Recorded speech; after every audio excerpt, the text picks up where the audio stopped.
C'est dingue, mais il y a encore des gens pour nier le fait qu'Alexandre Dumas n'écrivait pas ses romans tout seul. Alors je sais pourquoi ça dérange certaines personnes, c'est parce que ça les embête d'avoir à dire que l'œuvre de Dumas n'est pas que le fruit de son propre travail ou de son seul génie, comme on dit parfois. Seulement, on le sait, ça sert à rien de le nier, il y a des preuves qui attestent du fait qu'Alexandre Dumas avait des collaborateurs qui l'aidaient étroitement à produire ses œuvres. Et d'ailleurs, la meilleure preuve qu'on peut apporter à ça, c'est en fait le procès qui a été intenté à Dumas en 1858 par son collaborateur le plus célèbre, Auguste Maquet. Concrètement, Dumas et Maquet ont travaillé ensemble de 1839 à 1852, et cette collaboration a donné les romans les plus célèbres de Dumas, à savoir Les Trois Mousquetaires, Le Comte de Monte Cristo, La Reine Margot, etc. Mais en 1858, ça fait quelques années que Dumas et Maquet ne travaillent plus ensemble, et Maquet en a un petit peu marre de Dumas pour deux raisons. La première, c'est que Dumas ne lui a pas payé tout ce qu'il lui doit pour son travail, et la seconde, c'est qu'il se sent lésé en termes de reconnaissance. Il estime qu'il a beaucoup contribué à certains des plus grands succès de Dumas, et donc il demande à ce que son nom soit ajouté sur la couverture en tant que co-auteur. Et là, que fait Dumas pour se défendre?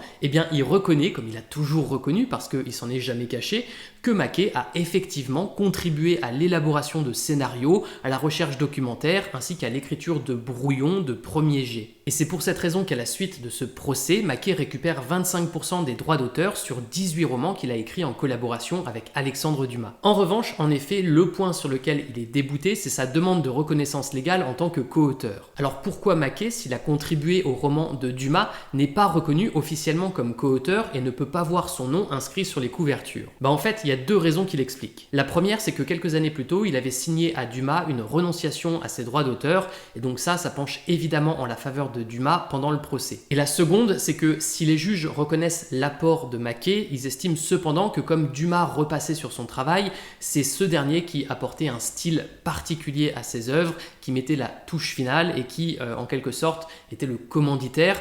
Donc il décide que c'est lui l'artiste. Alors après, en toute honnêteté, Dumas retravaillait effectivement les brouillons de Maquet. Cependant, ce qu'on peut aussi préciser, c'est qu'il lui est arrivé plein de fois de publier des textes de Maquet en son nom, sans forcément les avoir relus ou en ayant corrigé seulement une infime portion du texte.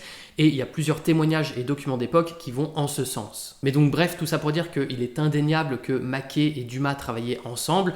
Après, la principale inconnue dans toute cette affaire, c'est surtout qui a vraiment contribué à quoi. Et ça, c'est pas forcément toujours facile à déterminer. Néanmoins, quand je vois que Dumas avait bien reconnu que Maquet faisait des recherches documentaires à sa place, qu'il participait à l'élaboration des scénarios et même qu'il écrivait des premiers jets, je suis désolé, mais on peut pas dire que les romans de Dumas sont le résultat de son seul travail. Et c'est pas quelque chose de grave, c'est juste que Dumas avait une méthode pour créer des romans qui étaient atypiques, et personnellement, je trouve que ça le rend encore plus fascinant.